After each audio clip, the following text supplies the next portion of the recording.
Hello everyone, मैं ममतेश गुप्ता। आज देखेंगे 8th क्लास एनसीईआरटी चैप्टर 4 और इस चैप्टर का हमने एक पार्ट पहले कंप्लीट कर लिया है। अगर आपने नहीं देखा हो तो कमेंट बॉक्स में उसका लिंक पड़ा है, आप जाकर देख सकते हैं।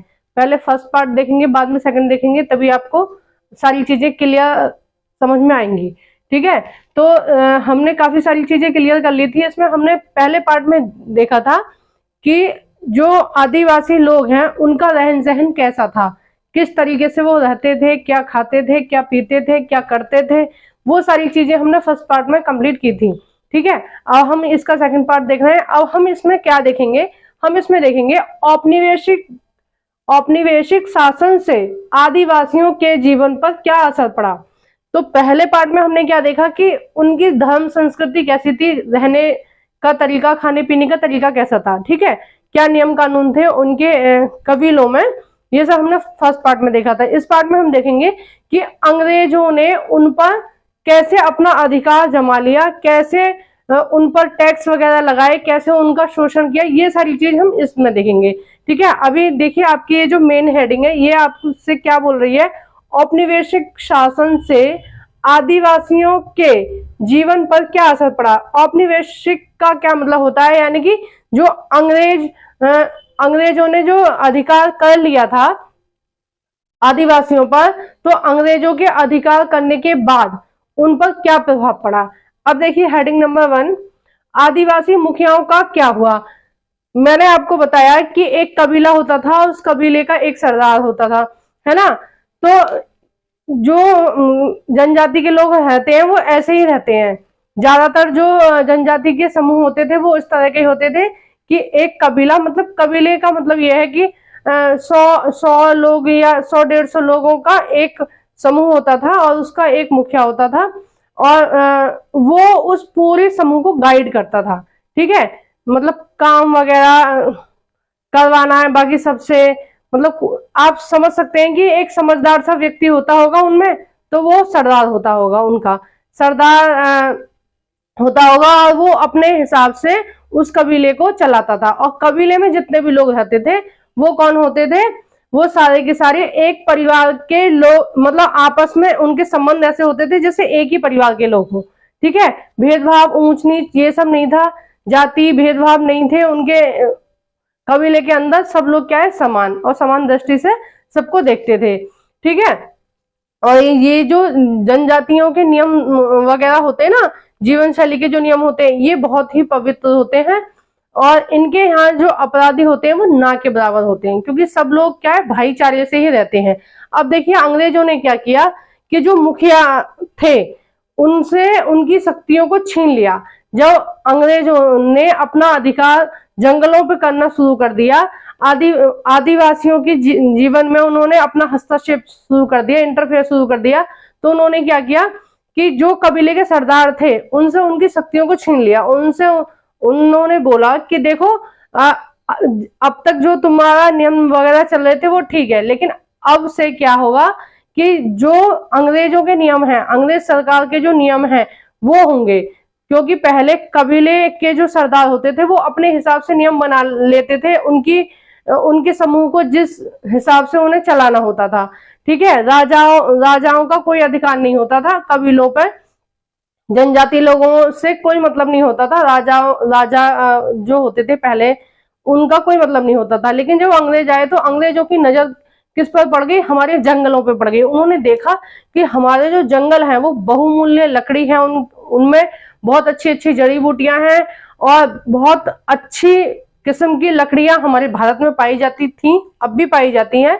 साल, सागवन, चंदन की लकड़ी, मतलब इस तरह की बहुत अच्छी अच्छी लकड़ियां थी जो उनसे फर्नीचर बन सकते थे। तो अंग्रेज क्या कर रहे थे, उन जंगलों को एक तरह से छीन रहे थे। ठीक है, जो राजाओं ने कभी नहीं छीना था उनसे, उन चीजों को अंग्रेज छीनने की कोशिश कर रहे थे। और छीनने का क्या तरीका था, अंग्रेजों का तरीका बहुत धीरे धीरे होता है, क्योंकि लोग इतनी देर में समझ पाए कि अंग्रेज हमारे साथ क्या कर रहे हैं, जब तक अंग्रेज बहुत आगे निकल जाते थे।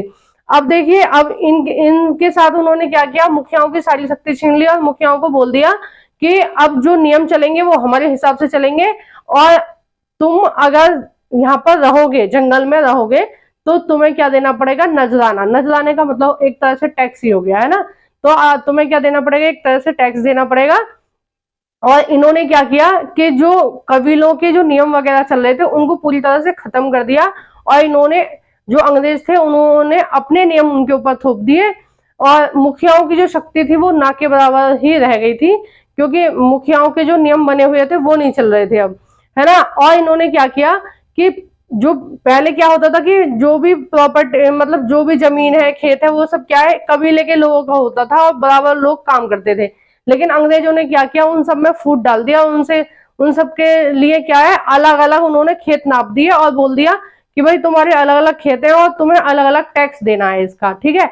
और उस टैक्स को कलेक्ट करके मुखिया को देना है, मुखिया वहां के एजेंटों को देगा, एजेंट क्या करेंगे वो उनको देंगे, अंग्रेजों को देंगे। तो इस तरह से अंग्रेजों ने हस्तक्षेप शुरू किया। देखिए आपके एनसीईआरटी में ये लिखा हुआ है, आदिवासी मुखियाओं की शक्ति चली गई, उनको अंग्रेजों द्वारा बनाए गए नियमों को मानना होता था तथा अंग्रेजों को नजराना भी देना होता था। देखिए सेटिंग दूसरी हेडिंग है आपके बुक में, धूमनतु काश्तकारों का क्या हुआ। अब देखिए मैंने एक जो दूसरे बताए थे आपको कि कुछ जनजातियां कैसी थी, धूमनतु थी, यानी कि कौन सी खेती करती थी, वो एक स्थान से जाके दूसरे स्थान पर कर्तन दहन भी बोलते हैं उसको, झूम खेती भी बोलते हैं, है ना, और धूमनतु खेती भी बोलते हैं। तो इस तरह के लोग थे। अब इस तरह के लोगों पर टैक्स लगाने में बड़ी दिक्कत आ रही थी, क्योंकि आज वो यहाँ है और अगले 2 साल बाद वो चले जाएंगे, फिर टैक्स लगाने में बहुत दिक्कत आती थी। अंग्रेजों को कई बार पता ही नहीं चलता था कहाँ रह रहे हैं ये लोग, तो अंग्रेज परेशान थे इनसे। तो अंग्रेज क्या चाह रहे थे कि इनको क्या है व्यवस्थित तरीके से एक जगह ठहराया जाए ताकि इन पर टैक्स लगाया जाए। मतलब अपने टैक्स के चक्कर में इनका जीवन खराब कर रहे थे अंग्रेज, ठीक है, क्योंकि अंग्रेजों को क्या है अपनी आय से मतलब है, इन जनजातियों को क्या होगा उन्हें कोई मतलब नहीं है। तो जो अंग्रेज क्या किस चीज पर जोर दे रहे थे इनके कि एक जगह टिक कर रहो, ठीक है, मतलब हर 2 साल बाद चेंज मत करो। अब देखो अंग्रेज तो अपने स्वार्थ के लिए कर रहे थे कि इन पर टैक्स लगाया जा सके, है ना, और इनसे एक आध और कुछ काम निकलवाया जा सके। अंग्रेज अपना कुछ फ्री में भी काम करवा लेते थे, मजदूरी वगैरह। तो ये इन सब की वजह से अंग्रेज क्या चाहते थे, ये टिक कर रहे। अब इन लोगों के साथ क्या प्रॉब्लम थी, जो झूम खेती कर रहे थे, जो हर 2-3 साल में जगह को चेंज कर देते थे, उनके साथ ये समस्या थी कि देखिए कहीं पर अब मान लीजिए यहाँ पर सूखा पड़ने लगी, है ना। अब इन्होंने तो अपने हिसाब से अलॉट कर दिए खेत, मतलब बांट दिए कि जगह बांट दी कि तुम यहाँ खेती करोगे, तुम यहाँ करोगे, तुम यहाँ करोगे। अब 2 साल तक बारिश नहीं हुई, वो जमीन बेकार है। अब उसमें तुम कितने भी हल चला लो, कुछ भी कर लो, उसमें तो पौधा नहीं उगेगा क्योंकि वहां पानी ही नहीं है। या मान लीजिए किसी साल ज्यादा ठंड पड़ गई तो उनकी फसल बर्बाद हो गई, कभी बर्फबारी हो गई, तो उस तरह से क्या है वो अपनी सहूलियत के हिसाब से 1-2 साल में छोड़ के चले जाते थे जगहों को। लेकिन जो अंग्रेज थे वो चाहते थे कि ये यहीं पर रहे, और उनका जीवन बहुत बुरी तरह से प्रभावित हो रहा था अंग्रेजों की वजह से, क्योंकि उनको अपने हिसाब से काम नहीं करने दिया जा रहा था। मतलब उन्हें तो पता होता था कि किस खेती में अनाज उपजेगा जनजाति के लोगों को और किस में नहीं उपजेगा। उनके पास बीज खाद भी नहीं थे। अब अंग्रेज क्या कर रहे थे, उनको लोन की आदत डाली अंग्रेज ने। अंग्रेज बोल रहे थे कि तुम कर्ज लो, खेती करो और फिर हमारा कर्ज चुका देना। तो इस तरह से क्या हुआ, कुछ जो जनजाति के लोग थे वो कर्ज में ही फंसे रहे, और फिर अंग्रेज उनसे काम कराते थे कि भाई तुमने टैक्स नहीं दिया तो तुम हमारे यहाँ काम करो फ्री में। तो ये उनका जीवन इतनी बुरी तरह प्रभावित हुआ, ठीक है। एक जो टाइम था उनका इतना अच्छा टाइम था कि अगर 1 साल उनकी खेती में कुछ नहीं हुआ या कोई भी आपदा आ गई तो वो उस जगह को छोड़कर दूसरी जगह जाते थे, फिर दूसरी जगह सारी सुविधाएं मिल जाती तो वो खुशी खुशी रह लेते थे। लेकिन अंग्रेजों ने क्या उन पर इतनी सारी पाबंदी लगा दी, ऊपर से टैक्स भी देना है, अपने हिसाब से कुछ नहीं करना है, तो उनका जीवन क्या है बहुत बुरी तरह से बर्बाद होता जा रहा था। इसलिए उनको क्या दिखता था कि जो बिरसा मुंडा है वो हमें इन दिकुआओं यानी कि बाहर के लोगों से हमें निजात दिलाएंगे, मतलब छूट दिलाएंगे। तो वो ऐसे स्वर्ण युग की कल्पना कर रहे थे कि हमारे जीवन में ऐसे दिन दोबारा से आएंगे जब हम पहले परंपरागत तरीके से रहते थे, अपनी परंपराओं को निभा रहे थे, सारी चीजों को कर रहे थे, वो कल्पना करते थे जनजाति के लोग, ठीक है। अब देखिए हेडिंग नंबर 3, वन कानून और उनके प्रभाव। अब देखिए जब ये सारी चीज चल रही थी तो अंग्रेजों ने क्या किया, देखो ये मैंने आपको झूम खेती वाला बताया, तो झूम खेती वाला जो था इनका अंग्रेजों का सक्सेसफुल नहीं रहा था, क्योंकि ये झूम खेती करने वाले माने ही नहीं, क्योंकि इनको बहुत नुकसान हो रहा था और इन्होंने बड़े लेवल पर अपना विद्रोह किया और अपनी बात मनवा ही ली लास्ट में। ठीक है, तो झूम खेती करने वाले ऐसे ही करते रहे और जिन पर बस चला अंग्रेजों का वो मान गए थे। अब देखिए नेक्स्ट हेडिंग में आपको बता रही थी कि वन कानून और उनके प्रभाव। अब अंग्रेजों ने क्या किया, जंगलों को छीनने के लिए, क्योंकि जो जनजाति के लोग थे वो जंगलों को देने के लिए तैयार नहीं थे, क्योंकि उनको आदत थी जंगलों में ही रहने की, वो किसी के जो नियम थे उन पर कभी किसी ने थोपे नहीं थे, तो उन्हें आदत थी एकदम खुला रहने की, जहां उनका मन कर रहा है, जिस जंगल में मन कर रहा है उस जंगल में रहने की। तो अंग्रेजों ने क्या किया कि सारे जंगलों पर कब्जा कर लिया और कह दिया कि कोई भी व्यक्ति बिना इजाजत के किसी भी जंगल में नहीं रह सकता। ठीक है, और जो जगह जिसके लिए दी जाएगी वो वहीं रहेंगे। ठीक है, अब उनके सामने ये समस्या थी कि इनको मतलब कैसे बांधा जाए, जनजाति के लोगों को कैसे इन पर काबू किया जाए। तो ये काबू करने के लिए अंग्रेज नए नए नियम बनाए अंग्रेजों ने, और अंग्रेजों ने कुछ वनों को, जो बहुमूल्य वन थे ना, जो मतलब बहुत अच्छी लकड़ी मिल रही है या बहुत अच्छी जड़ी बूटियां मिल रही हैं, मतलब बहुत जो पूरी तरह से संपन्न वन थे, ठीक है, जो पूरी तरह से संपन्न वन थे उनको क्या कर दिया, आरक्षित कर दिया। आरक्षित का मतलब होता है कि अंग्रेजों की इजाजत के बिना अब उस जंगल में कोई कदम नहीं रख सकता। यानी कि जो सबसे अच्छे जंगल थे उन जंगलों पर पूरी तरह से अंग्रेजों ने अपना कब्जा कर लिया और उनको आरक्षित कर दिया। आरक्षित का मतलब होता है कि कोई भी जनजाति का व्यक्ति वहां पर नहीं जा सकता है, ना फल लेने, ना फूल लेने, ना लकड़ी लेने, ना जड़ी बूटियां लेने, कुछ लेने नहीं जा सकता है। उसके लिए उनको अंग्रेजों की इजाजत लेनी पड़ेगी, और अंग्रेजों की इजाजत का मतलब था कि वो बहुत ज्यादा काम कराते थे और देते उनको कुछ भी नहीं थे। ठीक है, थोड़ा बहुत कुछ दे दिया तो दे दिया, वो ऐसे करते थे। तो ये सारे प्रभाव पड़े वन कानून आने से। अब देखिए अंग्रेजों, आपकी एनसीईआरटी में जो लिखा है उसे देख लेते हैं एक बार। अंग्रेजों ने सारे जंगलों को राज्य की संपत्ति घोषित कर दिया, कुछ जंगलों को आरक्षित घोषित कर दिया।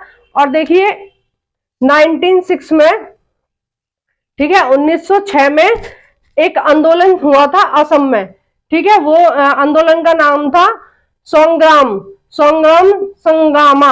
ठीक है, संगामा, ये इसका नाम था आंदोलन का। और देखिए 1930 में मध्य प्रांत माने मध्य प्रदेश के आसपास का इलाका।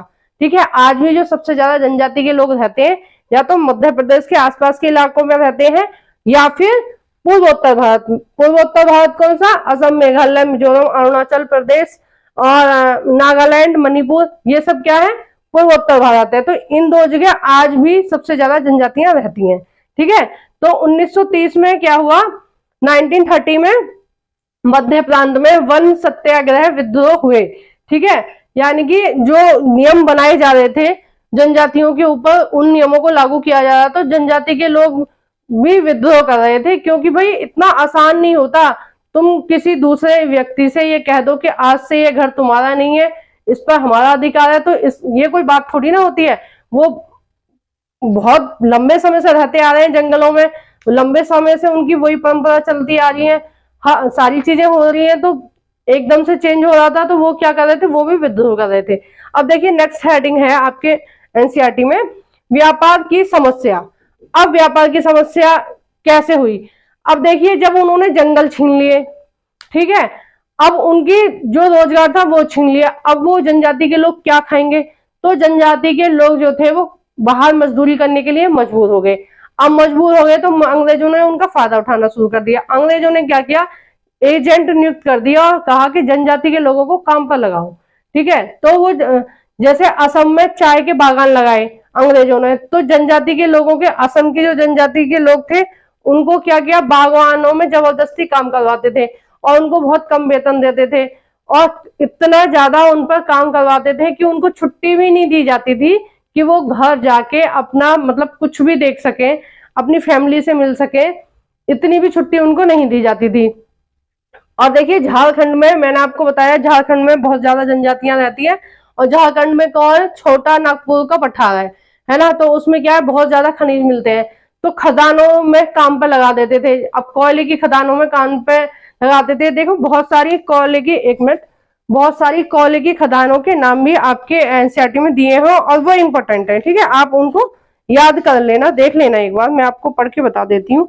देखो रानीगंज और झरिया और अंधेरी, दमघोटू, देखो यहाँ पर दिए हुए हैं, ये सारे इंपॉर्टेंट है, एग्जाम में भी आते हैं, तो आप लोग यहाँ से इसको लिख लेना, सारी जितने भी खदानों के नाम दिए हुए हैं, कोयला खदानों के नाम दिए हुए हैं, इन सबको आप नोट कर लेना अच्छे से, ये एग्जाम में पूछ लिए जाते हैं, सीटेट वगैरह में और एसएससी में तो पूछ लिए जाते हैं, सीटेट में भी मैंने देखा है कई बार यहाँ से क्वेश्चन आते हैं, ठीक है। तो अब इनके साथ इन्होंने क्या बहुत ज्यादा अत्याचार किए कि इनको पैसे भी कम दे रहे थे, घर वालों से भी मिलने नहीं देते थे, और अंधेरी, दमघोटू, ये इस तरह की कोयले की खाने थी कि मजदूरों को कोई सुविधा तो थी नहीं, तो जो मजदूर होते थे वो उनमें दम घुटने की वजह से मर जाते थे। मतलब उस खदान का नाम ही दमघोटू था, तो मतलब एक साल में 100, 1000, 2000 जो मजदूर होते थे वो इन खदानों में दम घुटने की वजह से मर जाते थे, ठीक है। अब जैसे कोई किसी के साथ वाला कोई मर गया, अगर वो जाना चाहे, अपनी फैमिली से मिलना चाहे, तो उनको मिलने नहीं दिया जाता था, उनको ऐसे बांध के रखते थे, काम करवाते थे, मतलब बहुत ही बुरा हाल कर रखा था। अब देखो उन्होंने कितने धीरे धीरे काम कर रहे हैं अंग्रेज, कि सबसे पहले उनके जंगल कब्जाए, आप सोचिए, वो बहुत आराम से रह रहे थे जंगलों में, खा रहे थे, पी रहे थे, कोई मतलब ही नहीं था बाहर की दुनिया से, अपना एंजॉय से रह रहे थे। पहले उन्होंने क्या किया, उनके जंगलों पे कब्जा किया, फिर जंगलों में से उनको सामान उठाने नहीं दे रहे थे, कुछ भी कलेक्ट करने नहीं दे रहे थे, शिकार करने नहीं दे रहे थे, पूरी तरह से उनको क्या है, आरक्षित कर दिया। फिर अब वो जब बाहर काम करने के लिए मजबूर हो गए, तो उनको काम पे भी अपनी जगह रख लिया, और वहां भी उनका शोषण कर रहे थे, और ये लोग पढ़े लिखे नहीं थे, तो इनका शोषण ज्यादा हो रहा था।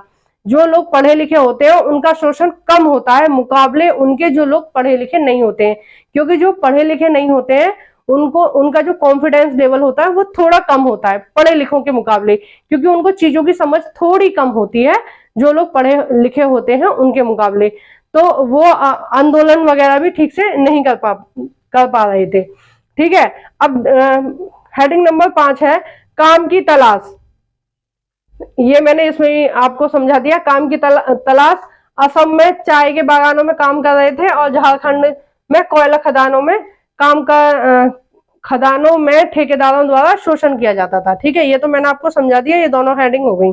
अब देखिए नजदीक से देखने पर, ये मेन हेडिंग है, ये एक क्या है, नजदीक से देखने पर। अब नजदीक से देखेंगे कि क्या क्या चेंजेस आ रहे थे।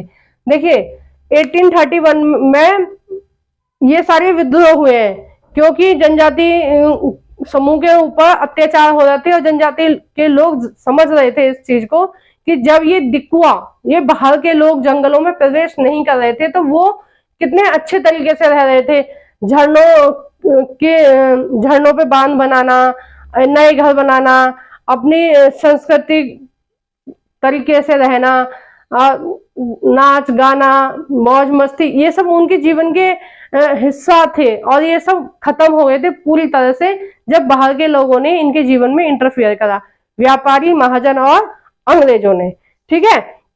अब देखो नजदीक से देखने पर क्या हुआ कि बहुत सारे विद्रोह हुए, और विद्रोह कहाँ कहाँ हुए, 1831 में हुआ था कोल में, और 1855 में हुआ था संथाल में, और 1910 में हुआ था बस्तर में। बस्तर ये छत्तीसगढ़ में है, ठीक है। ये छत्तीसगढ़ पहले किसका पार्ट था, मध्य प्रदेश का पार्ट था, ठीक है। और 1940 में हुआ था महाराष्ट्र में वर्ली में विद्रोह हुआ था। और इसी तरह का एक विद्रोह कौन चला रहे थे, बिरसा मुंडा। कौन चला रहे थे, बिरसा मुंडा। बिरसा मुंडा के बारे में जब मैंने चैप्टर शुरू किया था, जब भी आपको बताया कि बिरसा मुंडा जो थे वो बहुत ही योग्य व्यक्ति थे अपने आसपास के समूह के लोगों के हिसाब से, ठीक है, बहुत ज्यादा योग्य थे। और उन्होंने क्या, ईसाई मिशनरियों के यहाँ पढ़ना लिखना सीख लिया था, इसलिए उनका जो सोचने समझने की जो क्षमता थी वो अपने समूह के आसपास के लोगों से ज्यादा थी, क्योंकि वो उन्होंने क्या किया था, उन्होंने ईसाई मिशनरियों के स्कूल में पढ़ना लिखना सीख लिया था और उनको ये चीज समझ में आने लगी थी कि ये अंग्रेज हमारे साथ गलत कर रहे हैं, ये दिक्कुआ यानी कि ये जो बाहर के लोग हैं ये हमारे साथ गलत कर रहे हैं और हमें इनके खिलाफ विरोध करना चाहिए। और बाद में उन्होंने ईसाई मिशनरियों को छोड़ के एक वैष्णव धर्म के कोई महाराज थे, मतलब कोई योगी थे, उनके साथ रहने लगे थे और उन्होंने हिंदू धर्म को भी ठीक से, वैष्णव धर्म को ठीक से समझा जाना और उन्होंने बहुत सारी जो बुराइयां उनके समाज में या उनकी जनजाति में चल रही थी उनको सुधारने की कोशिश की। अब देखिए बिरसा मुंडा के बारे में देख लेते हैं। अगर फर्स्ट पार्ट में आप देखोगे तो शुरू में मैंने यही कहानी बताई थी बिरसा मुंडा की। तो बिरसा मुंडा का आंदोलन आदिवासी समाज को शराब ना पीने देना था, क्योंकि जो वैष्णव धर्म के लोग थे वो क्या धूम्रपान वगैरह से दूर रहते थे, ठीक है। तो उनको क्या करना था, शराब नहीं पीने देना था और उनका इस तरह का आंदोलन था। गांव को साफ रखना, वो अपने लोगों को सिखा रहे थे कि साफ सफाई बहुत जरूरी है, उससे क्या होता है, जो गंदगी होती है उससे बीमारियां फैलती हैं और साफ सफाई स्वच्छ रहेंगे तो बीमारियां कम फैलेंगी बच्चों में। और डायन वेद जादू टोना में वो विश्वास नहीं रखते थे। तो मतलब जो जनजाति के लोग होते हैं ना उनमें जादू टोना वगैरह बहुत ज्यादा चलते थे पहले, अब भी चलते हैं, अब बहुत कम चलते हैं, तो पहले बहुत ज्यादा चलते थे जादू टोना वगैरह। तो वो इन सब चीजों से लोगों को निकाल रहे थे बाहर कि दारू मत पियो और ये गलत चीज, जो गलत आचरण है उनको छोड़ो और अपने जो मुंडा समाज के लोग हैं उनको अच्छा बनाने की वो कोशिश कर रहे थे। और तथा वो क्या कर रहे थे, जमींदार और अंग्रेजों का विरोध कर रहे थे कि जो जमींदार अंग्रेज लोग जो उनकी लाइफ में इंटरफेयर कर रहे हैं, उनके कबीलों में इंटरफेयर कर रहे हैं, उनका वो विरोध कर रहे थे और मुंडा समाज को शोषण से मुक्त बनाना चाहते थे। यानी कि ये लोग शोषण कर रहे थे ना इनका, कि ब्याज पे पैसे दे रहे हैं, फिर इनसे खेती करवा रहे हैं, फिर इनसे टैक्स वसूल कर रहे हैं। तो ये सारी समस्याएं जो इनके साथ आ रही थी, इन सारी समस्याओं से वो इस शोषण से क्या कर रहे थे, मुक्त कर रहे थे। और सब ये जो उनकी जो मुंडा जनजाति थी उसको क्या बनाना चाहते थे, वो सभ्य बनाना चाहते थे। और क्या चाहते थे, वो बिरसा के नेतृत्व में मुंडा राज्य की स्थापना करना चाहते थे। यानी कि वो चाहते थे एक अपना अलग साम्राज्य खड़ा करना चाहते थे जिसमें बाहर के किसी भी लोगों का उनकी जनजाति पर हस्तक्षेप ना हो, ठीक है। वो पहले की तरह परंपरागत तरीके से रहना चाहते थे, ठीक है। इसलिए इस चैप्टर का नाम है एक स्वर्ण युग की कल्पना। और ये कल्पना किसकी वजह से हो रही थी, ये बिरसा मुंडा की वजह से हो रही थी कि बिरसा मुंडा जो है ये हमें इन दिकुआ लोगों से आजादी दिलाएंगे, ठीक है। अब देखिए 1895 ईस्वी में बिरसा को गिरफ्तार कर लिया गया। अब बिरसा का जो आंदोलन चल रहा था वो बहुत जोरों शोरों पे चल रहा था। अब अंग्रेजों को डर लगने लगा कि अगर इस तरह से आंदोलन चलता रहा तो एक ना एक दिन ये जो मुंडा जनजाति के लोग हैं ये हम पर हावी हो जाएंगे और फिर यहाँ पर शासन करना मुश्किल हो जाएगा। तो उन्होंने क्या किया, इनको 95 में गिरफ्तार कर लिया। और गिरफ्तार किस उद्देश्य से किया गया कि जो बिरसा मुंडा है ये दंगे फैला रहे हैं या लोगों को गलत भड़का रहे हैं सरकार के खिलाफ, ठीक है। अब 2 वर्ष की इनको सजा सुनाई गई और 1897 में इनको, जब ये जेल से बाहर आए तो इन्होंने दोबारा से अपना आंदोलन जारी रखा और गांव गांव जाकर इन्होंने क्या है, लोगों को समझाया और आंदोलन के लिए जागरूक किया है। और 19 में क्या हुआ, 19 में बिरसा की हैजा से मृत्यु हो गई, ठीक है। मैंने आपको बताया कि 1875, कितना बताया मैंने आपको, 1875, ठीक है, के लगभग इनका जन्म हुआ था, ठीक है। एग्जैक्ट डेट कहीं है नहीं, के लगभग इनका जन्म हुआ था और 19 में इनकी मृत्यु हो गई थी। तो लगभग कितने साल जीवित रहे, 25 साल। मात्र 25 साल के लड़के ने इतनी बड़ी क्रांति ला दी थी कि जिसे देख के अंग्रेज भी परेशान थे और अंग्रेजों ने परेशान होकर उनको गलत तरीके से जेल में डाल दिया था ताकि उनका जो शासन है वो ठीक से चल सके। अब सोचो 25 साल के लड़के में कितनी हिम्मत थी, कितना दिमाग था, उसका आईक्यू लेवल कितना तेज था कि वो अंग्रेजों की चाल को समझ रहा था। और एक अकेला लड़का इतने बड़े लेवल पर आंदोलन चला रहा था। और आपको मैं बताऊं कि 19 में ठीक है, 19वीं सदी के शुरू में हमने एक बिरसा मुंडा को नहीं खोया, हमने एक जनजाति के व्यक्ति को नहीं खोया, हमने एक बहुत ही अच्छे क्रांतिकारी को खो दिया था। देखिए वो केवल 25 साल के थे, ठीक है। अगर वो 60-70 साल तक जीते, यानी कि 1957 तक जी जाते, ठीक है, अगर 1947 तक या 57 तक जी जाते, तो सोचो हमारे जो देश के को एक बहुत अच्छा क्रांतिकारी मिलता। और जैसे भगत सिंह है, आजाद भगत सिंह है, और ये सुखदेव थे, मतलब इस तरह के ये क्रांतिकारी बनते है ना। सुभाष चंद्र बोस थे, उस तरह के एक बहुत अच्छे क्रांतिकारी थे, और बहुत ज्यादा सहयोग मिलता हमें इनका आजादी में, और भी अच्छा होता तब जब ये अगर ये होते जब तक आजादी की लड़ाई लड़ी गई। और बाद में जब इनकी मृत्यु हो गई तो फिर क्या हुआ, आंदोलन ठंडा पड़ गया, क्योंकि आंदोलन को कौन लीड कर रहा था, आंदोलन को बिरसा मुंडा लीड कर रहे थे, तो ये अकेले थे। अगर आंदोलन में 2-3 नेता होते तो फिर वो दूसरे नेता उस आंदोलन को जारी रखते, लेकिन यही एक अकेले नेता थे। अब इनकी मृत्यु हो गई तो आंदोलन क्या है, ठंडा पड़ गया। और देखो इस आंदोलन के लिए उन्होंने एक झंडा बनाया था, वो झंडा था सफेद रंग का। तो सफेद रंग का ये एग्जाम में पूछ लिया जाता है कि बिरसा समुदाय के का जो झंडा था, देखिए सफेद रंग का झंडा बिरसा राज्य का प्रतीक था, यानी कि जिस राज्य की वो कल्पना कर रहे थे कि हमारा इतना अच्छा राज्य होगा, जैसे हम पहले रहते थे वैसे रहेंगे, उस राज्य का प्रतीक उन्होंने सफेद झंडे को बनाया था। तो आपको मेरी वीडियो कैसी लगी है प्लीज कमेंट बॉक्स में बताइए, और मेरी वीडियो को प्लीज लाइक करना। अगर आप मेरे चैनल पर नए आए हो तो प्लीज मेरी चैनल को सब्सक्राइब कर देना, और जो भी फ्रेंड आपके फिल्म एनसीईआरटी पढ़ना चाहते हैं तो प्लीज आप उनको मेरी वीडियो को शेयर कर देना। Thank you for watching everyone.